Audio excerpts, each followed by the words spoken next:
the brick builder of history and chess here, and I know it has been, let's say, almost 1 year since I last published a video. The reason for that is, well, because I just didn't have time to make a video. I was very busy, and now I finally found time to make a video. This video will be, obviously, as you can see from what I'm showing you, be different from the other videos I have posted. And this is going to be a first in a series of what I like to call hidden genealogies, in which I explore genealogies of people that either are not detailed, of people, famous people, not modern people, but kings is an example, right? Or historians. I try to connect, or pharaohs even, of separate dynasties which seem like they have no connection, but I will try to connect all these dynasties and kings for one nation. For example, let's say ancient Egypt, right? You know that Manetho split Egypt into several dynasties, 30 actually, and well, I have managed to figure out how dynasties 1 through 6, they're all related, right? And I have figured out that dynasties 17 through 31, the exception of being 25, 27, 31, they are all related. And I can't really find a connection between dynasty 16 and 17, although I'm sure there is one. And between dynasty 15 is obviously the Hyksos, but dynasties 7 through 14, I haven't found a connection for those yet, but I am sure I will eventually. But the point is, that is what I'm trying to do. Take small facts that nobody really knows and try to connect these dynasties. Now, these might be related, these might be based on like suppositions, or what's the word I'm looking for? Or it's not speculation. There we go. It's based on speculation sometimes, or assumption. But this is what I have right here is based on useful charts. Useful charts likes to make his family trees. He likes to make them on the computer, but I have made it on paper, and it's taken me a long time. So if you would please like and subscribe and share, I would be happy to know that someone watched the video. Now, as we can see here, what is this a family tree of? This is the family tree of, as you can see, let me get my pen, of Tacitus. Tacitus was a prominent Roman historian who, as you can see here, and I'll go through all this, he wrote the Histories, which is incomplete, the Annals, which is incomplete, the Agricola and the Germania, which we have the entirety, and the Dialogue on Orators, which I forgot to show, on the chart, but family tree, whatever. But I do have the Agricola and the Germania. I do have, let me find it.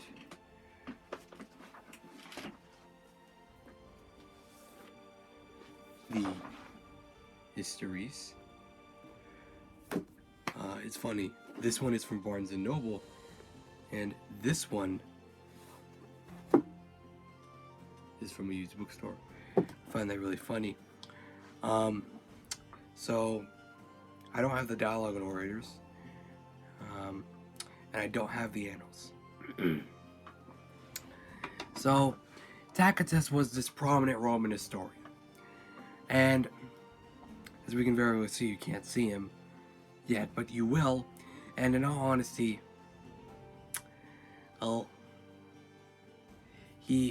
Agricola is about his father-in-law named Gnaeus Julius Agricola, as you can see there, and this is a separate thing, and we will get to that.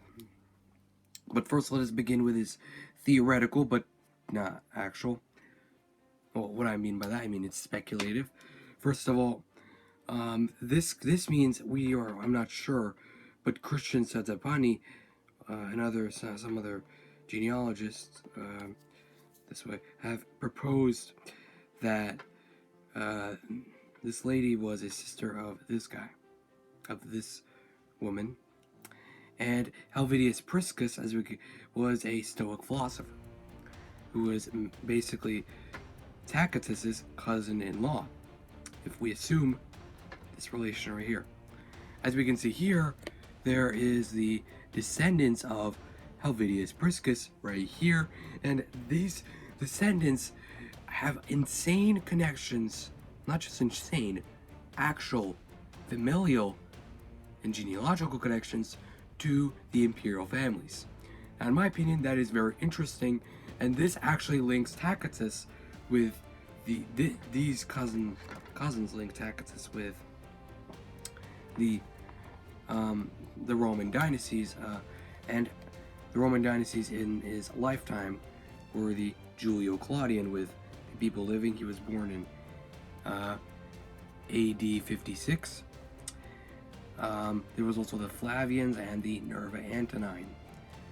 And yeah, it's smudged. And apparently Tacitus is of Celtic origin, which is very interesting, but he does comment on the Celts a lot, but not a lot, but he is very well, let's just say he writes well about them, but it's probably this guy who is of Celtic origin, because this relation, again, if we assume this, apparently that means he's also Etruscan through this relation. Now, Cornelius Tacitus could be his uncle or his father.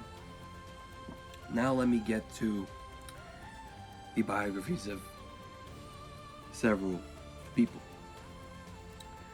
Now, the first man, and probably the oldest ancestor of Tacitus, and in reality, it was not Christian Satzapani, it was other people, I just confused it, but Christian Satzapani does usually provide interesting genealogical insights, or at least assumptions, based on some sort of small evidence, but speculation. But he was a Suffolk consul in AD 37, and he was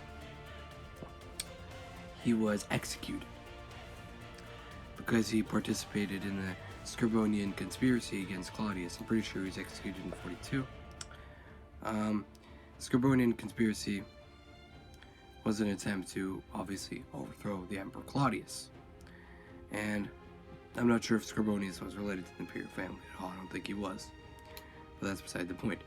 His son-in-law, Publius Clodius Thracia, or Thracia Paetus,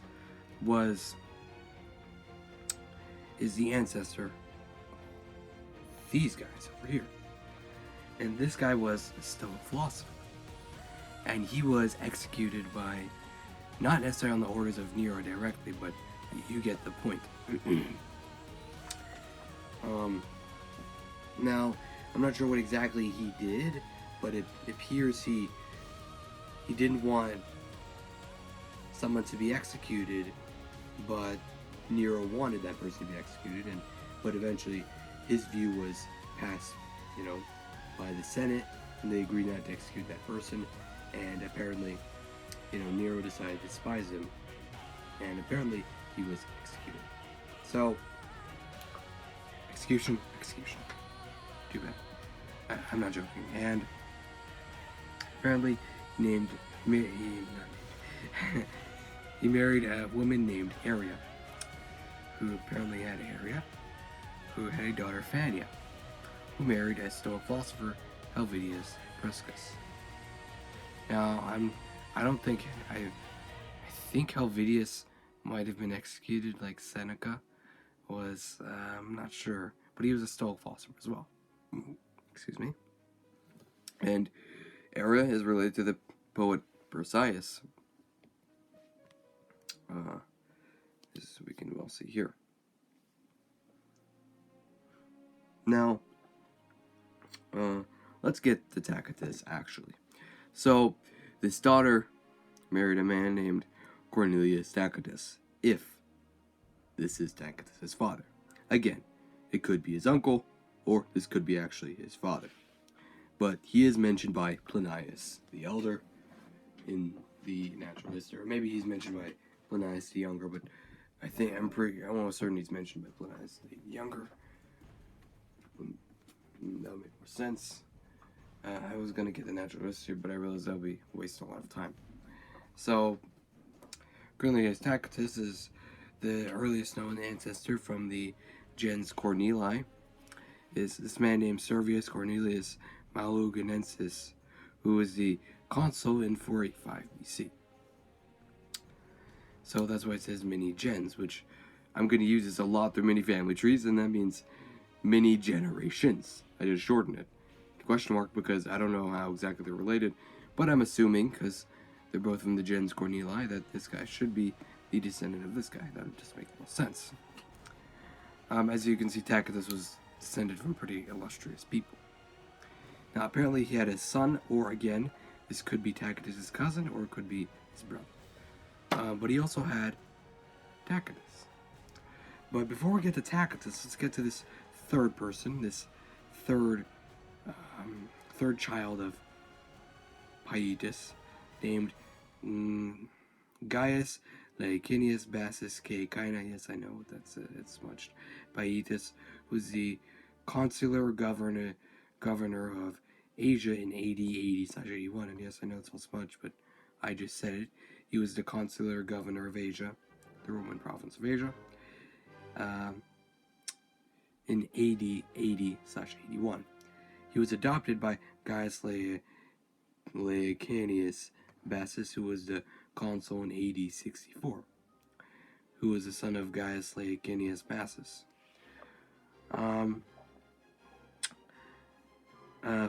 he had a son, this guy, named Flaccus, who died age 18. I'm not sure how he died, so I didn't spell his full name, because it's basically this and plus this, and that's way too much for a name. So, let us get to Tacitus. Let's scroll down this. But, as you can see here, there is a small timeline. Well, it's not small, it's long. It's just helpful. It's based on where the person in the tree. Let's see, 8037. 37. It's not really like that the farther you go down, but it goes all the way to like 284, but it skips a lot. So, 1437, the reign of Tiberius, and after that we have the crucifixion and the resurrection of Christ. And if someone is a Christian, you're free to believe that there was the crucifixion only. I'll hold nothing against you. So, 37 to 41, the reign of Caligula. 44, the martyrdom of St. James the Greater, the brother of St. John the Apostle. And 53, the crowning was the year of the crowning of the first Arsacid king of Armenia, Tiridates the first. And they would rule the kingdom for, I think, until 428. Yeah, I think so. So, 54 to 68 was the reign of Nero, who wasn't all that bad in the first half of his reign, thanks to Seneca. 60 through 61 was the Boudiccan Revolt, which, where is he? This guy played a big part in. In 62, Pompey was damaged, not destroyed. I wrote destroyed, but it got smudged out, and so I replaced with damaged. 64, there was the fire of Rome, and Peter and Paul were martyred in the same year. 68 through 69 was the year of the four emperors. It's technically more than a year, but it is a year, but whatever. So, in 70 was the sack of Jerusalem. 69 through 96 was the Flavian dynasty. In 73 was the Battle of Yaulu between the Han Chinese and the Xiongnu. the Zhengdu lost. 75 was the writing of the natural history. 79 was the eruption of Mount Vesuvius. So 17 years after it was damaged. 83 was the Battle of Mons Grappius. That was this guy. 86 to 88 was the First Dacian War, as I like to call, although it's technically Domitian, or Domitian, as I like to call him. Dacian War, but I just call it the first one. In the middle of the first century or later, maybe 70, maybe 80, 70, maybe later than 80, 70, with the first 4 Gospels were written. 96 to 98 was the reign of Nerva. He reigned for a year and 4 months. Around 100 was the death of St. John the Apostle, the brother of that guy, of James, who was martyred. 98 through 117 was the reign of Trajan and his Persian, Dacian, and Arabian campaigns. From 96 to 193 is the Nerva-Antonine dynasty. 96 to this, starting with Nerva and ending with Commodus. The next is the Severan dynasty. There you can't see it because of the map, and yes, we'll go over that. 193 to 225 is the Severan dynasty. Or not 225, I don't know why I said that. 235. After the year of the 5 emperors. And yes, there was a year of the 6 emperors right after this. From 235 to 284, there was a year of the 6 emperors in 238 after the reign of Maximinus Thrax, who was one of the 6 emperors, Some, like 2 of them, 3 of them actually, the 3 Gordians were descendants of the Nerva Antonines, or at least by marriage. Which is interesting, by the way. The other 2, Pupienus and Balbinus, well, Pupienus, I think he might have been related in some way to Marcus Aurelius as the adopted son, as his adopted brother or something. I forgot exactly how, but in some way there's a relation. And Balbinus, we'll see. Well, not to give anything away, but we'll see him somewhere. I'll show you where, but and basically the course of the 3rd century. So let us go back to actual Tacitus. And I know you saw that, but just don't fuss about it.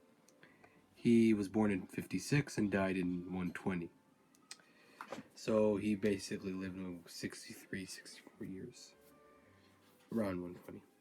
He married Julia Agricola when he was in 78, I think. Something like that. Julia Agricola, let's go to her family tree. Her family tree. Stop moving camera. Her family tree.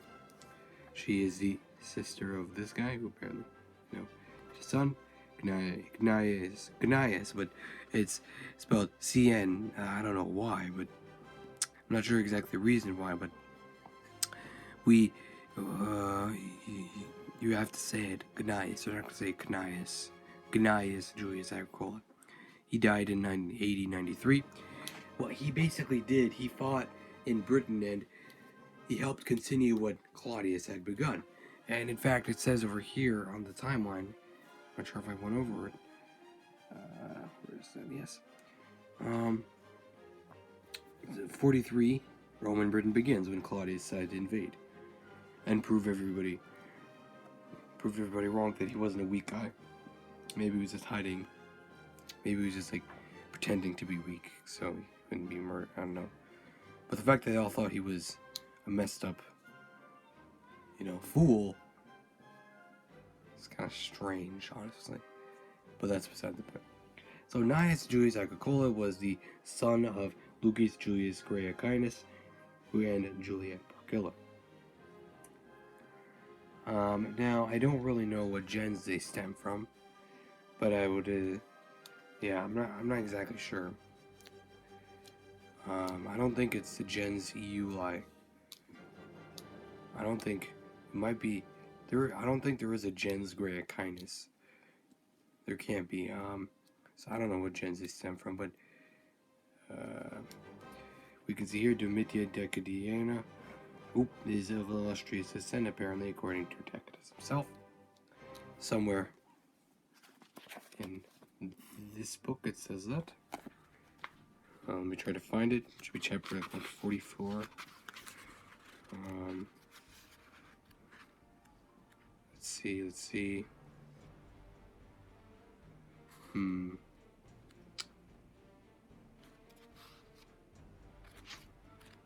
Maybe it's in the beginning of the book.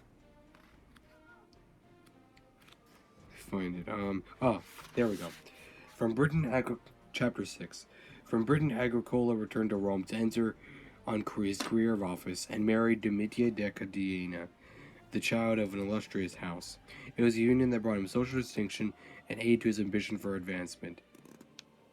So basically, she was of illustrious descent. And I think it's funny that he was under Suetonius Paulinus, because the historian Suetonius. I don't think they have any relation, but it's funny that they have the same name. So it was common though.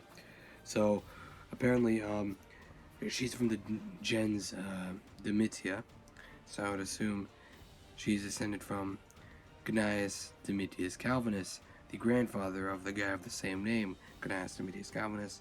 Yes, you could have grandsons and sons who had the same name as you. Gnaeus Domitius Calvinus was the grandfather of the dictator of 280 BC. And I'm not sure if they have any relation, but I'm assuming that. Now going back to Agricola, Agricola served in Britain, and he became a general over the years, and was sent apparently by Domitian, I think, or something like that. I didn't read the book yet, but since I know the years Domitian ruled, I'm gonna assume that he was sent by Domitian. Probably was.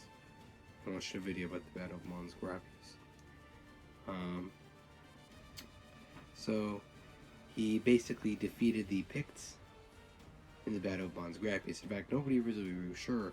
Historians aren't really sure, not nobody. Historians aren't really sure where Mons Grappius is exactly in Scotland, but it's somewhere there. So he defeated the Picts, and he basically conquered the most the Romans conquered in the British Isles, I think, ever. So yeah, he was pretty illustrious as a commander, and he had descendants through his son Tacitus, son-in-law Tacitus. So Tacitus, apparently, he doesn't ever mention. He could be also called Publius. Not Publius. Well, yeah, he could either be called Publius or Gaius. Okay, Publius or Gaius Cornelius Tacitus, who died in AD 120. He married Julia Agricola, and nobody's really sure whether he had a child, but honestly, he probably did.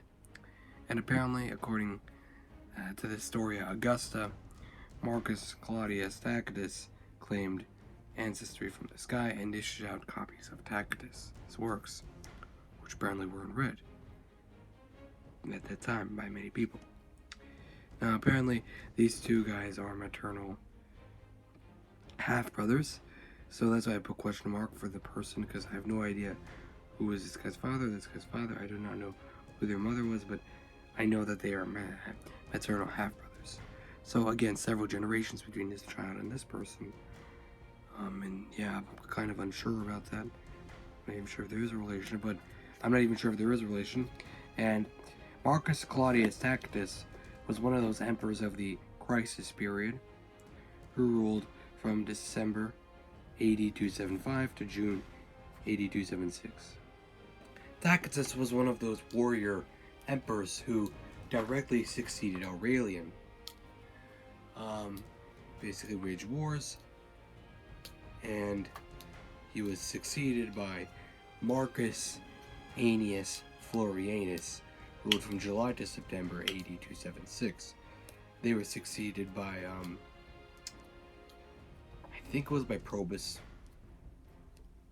I forgot who came after, but soon after, soon after Diocletian became emperor. So there's that. And there's also this interesting connection.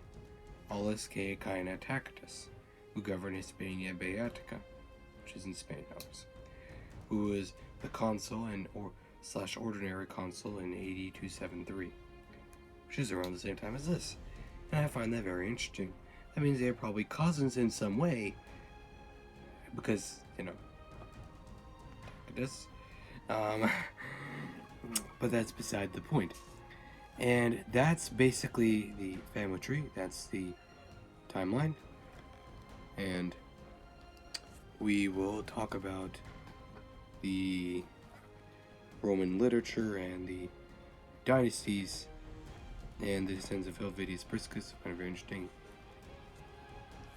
Right after this. So let us go to the Roman literature that was written during Tacitus's lifetime.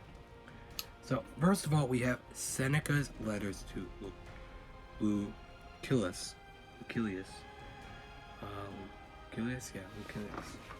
which I have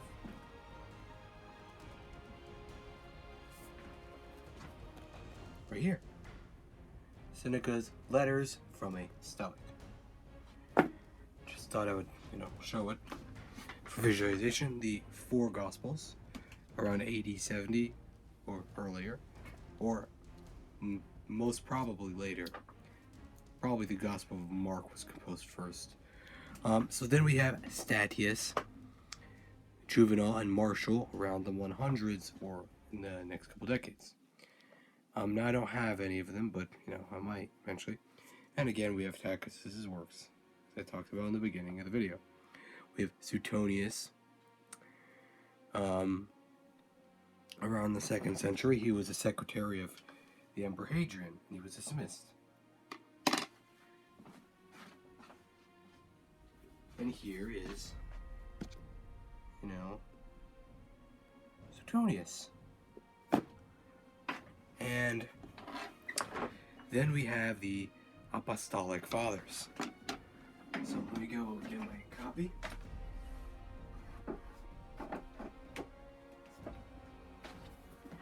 Here we go. This excellent Apostolic Fathers.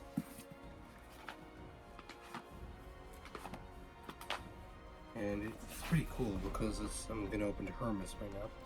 It's in, this is not Greek, but actually that is Greek. What am I saying? It's in Greek and it's in English. I don't know why I said it's not Greek. But it's also in other languages too, but it's mainly in Greek. It's pretty cool to have a parallel edition. So that is that. That was composed during his lifetime from 100 to 155, the martyrdoms of St. Polycarp. So now we're going to go to the Roman dynasties that exist with their emperors, selective emperors that existed and reigned during Tacitus' lifetime. The Julio-Claudian dynasty reigned from 27 BC, or 36, or 31. I say 36 because of the Sicilian campaign, 31 because of Actium, and 44 because that's when he was officially introduced into politics, but that's kind of strange to say 44. To AD 68, Augustus. So to AD 68, the emperors are Claudius, ruled 41 to 54. I know he was born in 56, but hey, close enough. Also, I didn't want to have just one guy. And Nero ruled from 54 to 68, skipping the four emperors, which were Galba, Otho, Vitellius, and Vespasian. The Flavian dynasty ruled from 69 through 96. Vespasian ruled from 69 through 79, Titus ruled from 79 to 81, and Domitian ruled from 81 to 96. Nerva Antonines ruled from 96 to 183, Nerva ruled from 96 to 98, Trajan the Optimus Princeps, meaning the best ruler, and by the way, this is all the Principate, this is not the dominant. The dominant, it fell. Sorry about that. The dominant was actually began in 284 when Diocletian ascended the throne. Excuse me.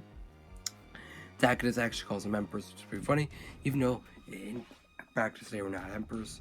Well, not in practice, they were in theory not emperors, and they're not supposed to be emperors. It was a republic. Remember, for basically most of his existence was referred to as a republic. Even after the fall of the West, the Emperor Justinian called it a republic, called his empire, the Roman Empire of the East, a republic.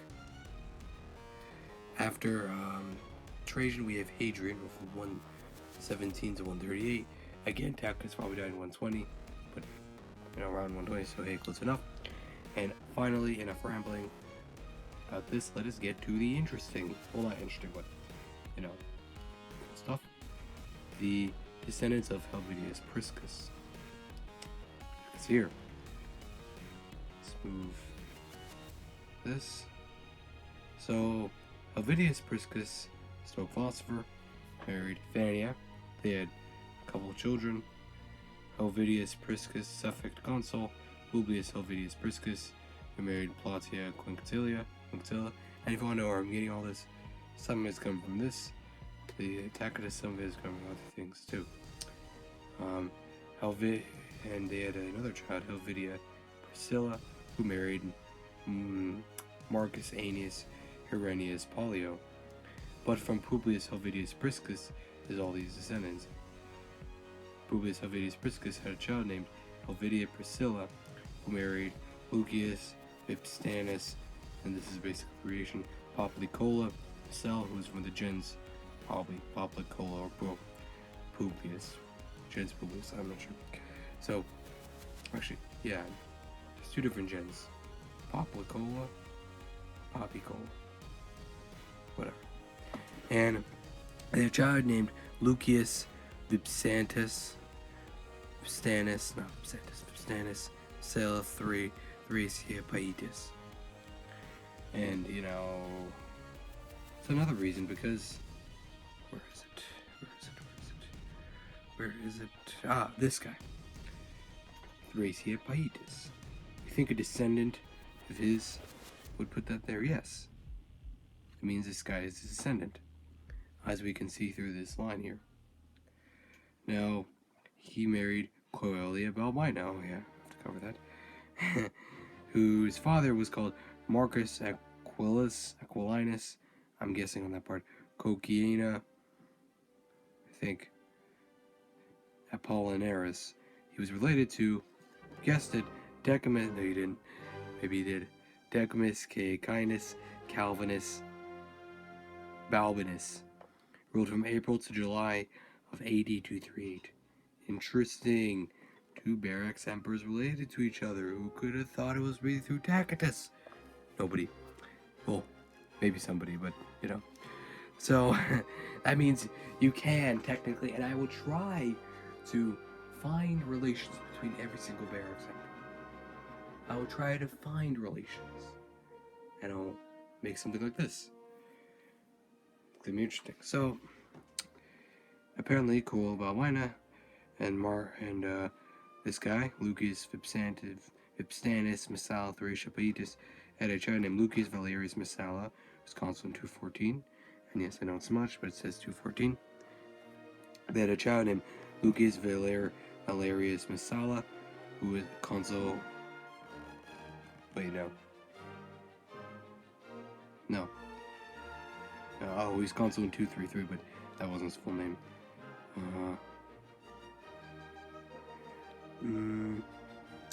Lucius Valerius barely married Claudia Aquilia Priscilliana. I know that smudge. I know I said his name twice. I wasn't thinking right. So, the daughter of Tiberius Claudius, I think, Cleobulus, son of Aquilia, who was the daughter of Marcus Appius.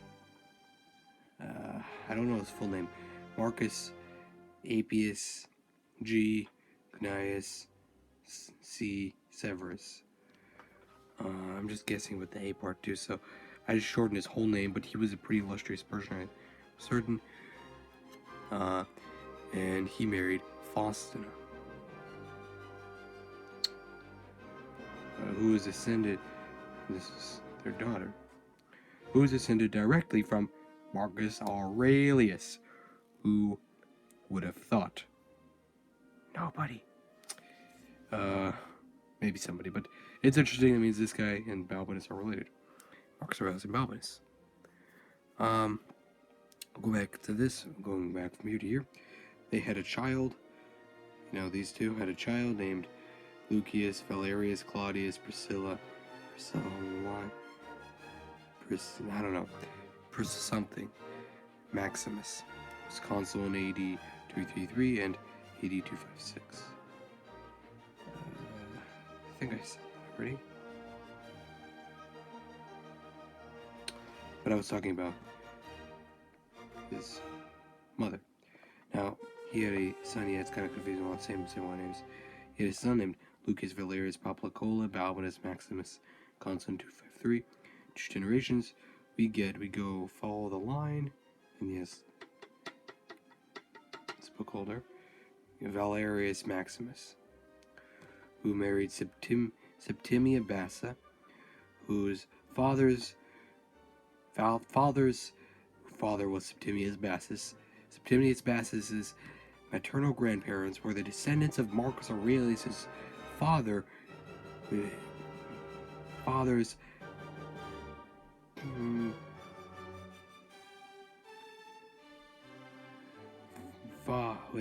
descendant of Marcus Aurelius. So basically, her maternal great-grandparents were, no, not really. Her father's maternal great-grandparents were descendants of Marcus Aurelius. Her father's paternal grandparents were descended from Septimius Macer, Septimia Gens, who was the ancestor of Septimius Severus. Who would have guessed? Another emperor. How interesting. They're all related, and all of that, Septimius Severus' wife is a descendant of, you guessed it, maybe you didn't, I'll make a video about that, but of the Julio Claudians. Isn't that interesting? Yes, I think so.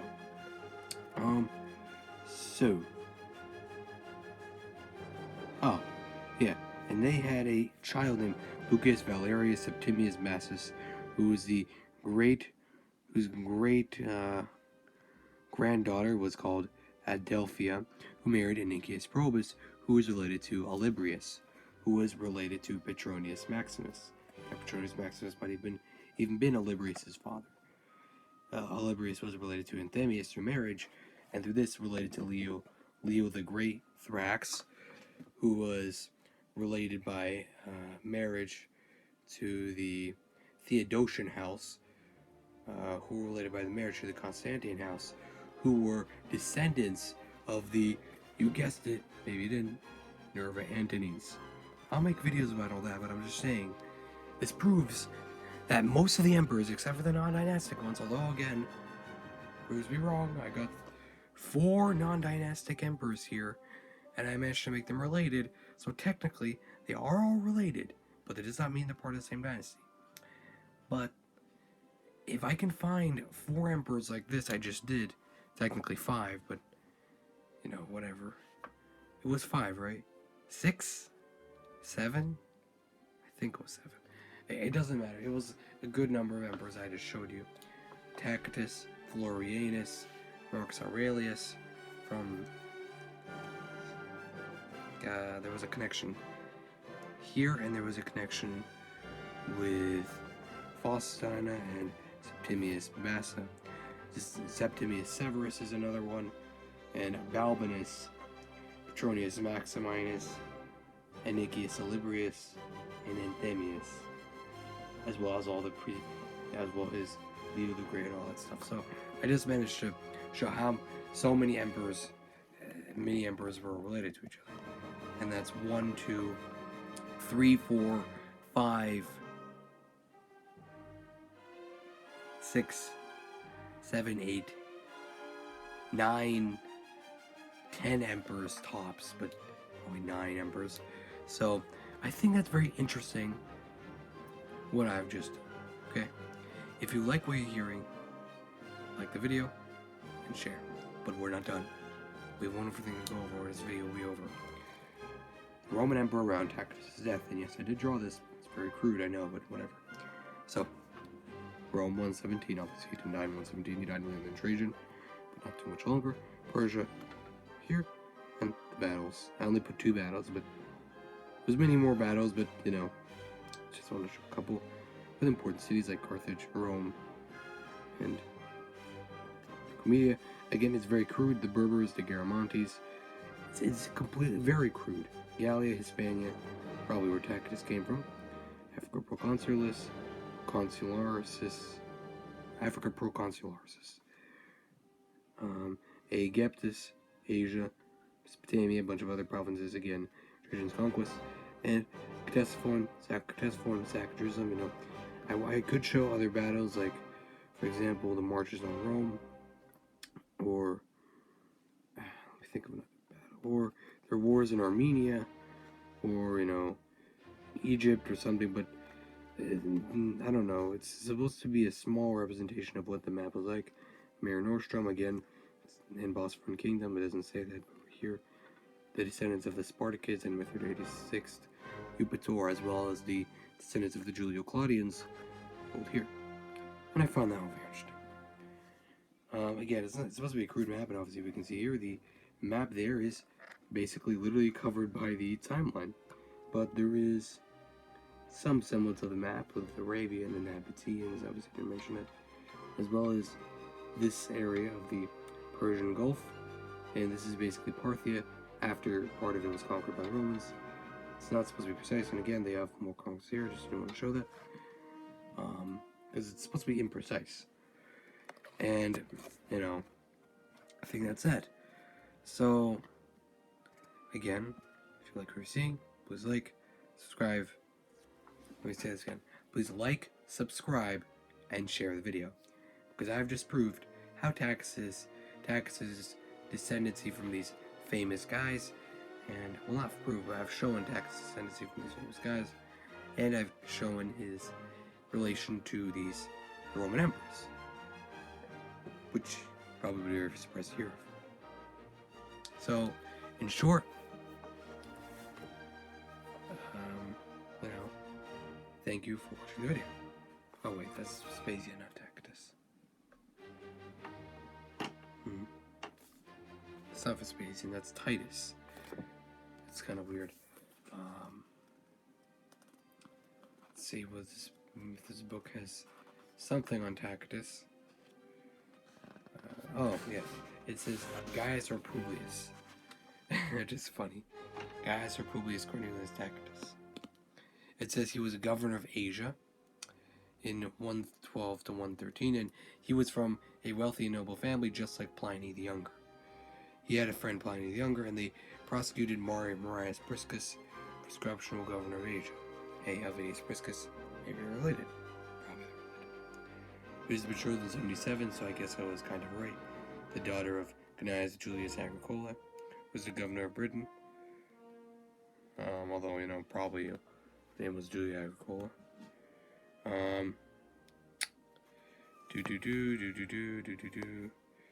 It doesn't really say anything else about his life, though. But it does say, so this Oxford Word Classic. Oxford Classics are pretty good.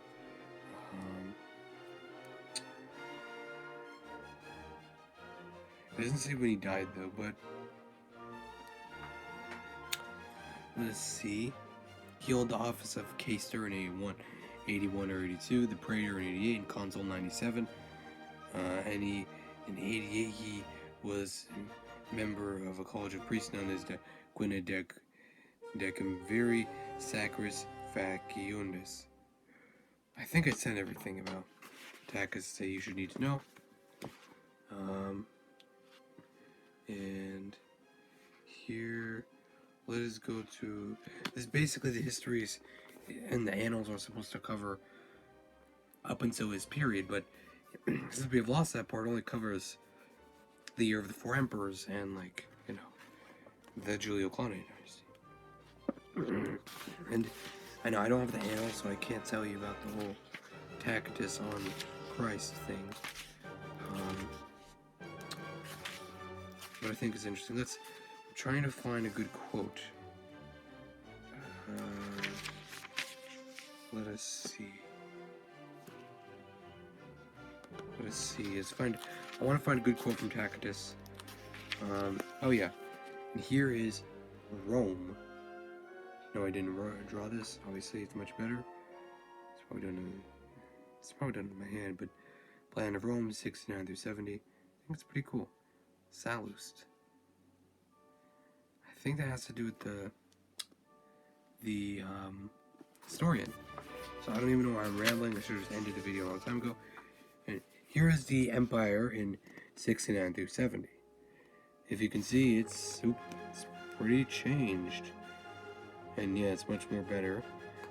It's a better map than I showed you, that's for sure. It's changed relatively, but oop, the camera's bad. And the story now commences rich in vicissitudes, grim, with warfare torn by civil strife, a tale of horror even during times of peace. 4 emperors slain by the sword, 3 civil wars, often entwined with these, an even larger number of foreign wars. Successes in the east, disaster in the west, disturbance in Illyrium, disturbance in Illyricum, dissatisfaction in Gaul. So that's just, if you want to get Tacitus, you probably should get it from a secondhand store, or not secondhand, I was saying used bookstore, like this. It's used, still readable. Like, still read this. But who knows? Maybe if you want the new version, you should get it. But I probably will get more Tacitus. But in conclusion, this is the family tree of Publius, Gaius, Cornelius, Tacitus, and it has been my pleasure to show you this large family tree and to show how he is related to the Roman emperors, and to show you the timeline, the map, the dynasties, the literature during the time of Tacitus. And I will make more videos like this. And if you want to see more, and in fact, let me think about what I'm going to do next. I don't think I'm going to do anything too complicated next. Let me think about this. I might update the description of this video to say what I'm doing next, or post in the description of my channel which family tree I'm going to do next, or if I'm just going to do a chess video or a regular history video. But I'll think about it. But in all honesty, this is not the last time I'm doing this. And if you liked what you heard, liked what you saw, and if you learned anything new, because honestly you probably did, who in the world, and I mean this, who in the world would have thought that Tacitus' descendants would be cousins? Close cousins, actually. This is a pretty close relationship. It's not that distant, actually. This guy and this guy, not that distant. Same generational cousins. And honestly, who would have thought Tacitus, his descendants, like these guys, would be related, like Florianus and Tacitus, would be, again, from the Augustan history, so it's not all too reliable, but honestly, it's still interesting. It makes sense that he's actually related to Tacitus, but in all honesty, and yes, several generations here, but it's very interesting that he's related to other barracks emperors, like this guy, and also related to Marcus Aurelius and the later Western emperors. That is very interesting, and if you learned something new, like I did, if you liked what you saw, like what you heard, please like the video, subscribe to my channel for more videos like this, and share the video with your friends. And this is the Pagoda of History and Chess, and I am saying goodbye, and thank you for watching the video. If you have made it this far, thank you. Goodbye.